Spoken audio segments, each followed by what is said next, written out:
Hi friends, வாங்க இன்றைக்கி நம்ம சித்தி வீட்டில் மட்டன் பிரியாணி செய்கிறாங்க. எப்படி செய்கிறாங்கன்னு பார்க்கலாம்.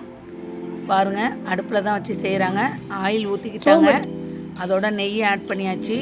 சோம்பு, பட்டை, பிரிஞ்சி இலை, ஏலக்காய் எல்லாம், அன்னாசிப்பூ எல்லாம் போட்டு நல்லா வதக்கிக்கிட்டாங்க. அப்புறம் ஆனியன் வெங்காயத்தையும் போட்டு நல்லா ரோஸ்டடாக வதக்கிக்கிட்டாங்க. வதங்கின பிறகு பச்சை மிளகா 4 போட்டுக்காச்சு. கட் பண்ணி வச்ச தக்காளியும் சேர்த்து ஆட் பண்ணிக்கிறாங்க. நல்லா வதங்கி வந்த பிறகு இஞ்சி பூண்டு பேஸ்ட் போட்டுக்கிறாங்க. அதுக்கப்புறம் தயிர் எல்லாம் போட்டு நல்லா வதக்கின பிறகு கொத்தமல்லி, புதினா அதையும் போட்டு வதக்கியாச்சு. பிரியாணி மசாலா, கரம் மசாலா, மிளகாய்த்தூள் எல்லாம் போட்டு, மல்லித்தூள் கொஞ்சமாக போட்டுருக்காங்க.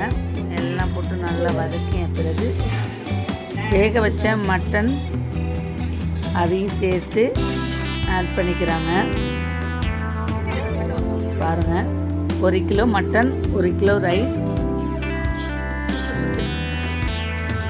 நல்லா மசாலானா வெந்த பிறகு தண்ணி ஆட் பண்ணி கல் உப்பு சேர்த்தாச்சு. கொதி வந்துக்கிட்டு இருக்கு. அரிசி கொதி வந்தொட்டி போட்டாச்சு. பாருங்கள், அரிசியும் தண்ணும் கொதி வந்து விட்டது.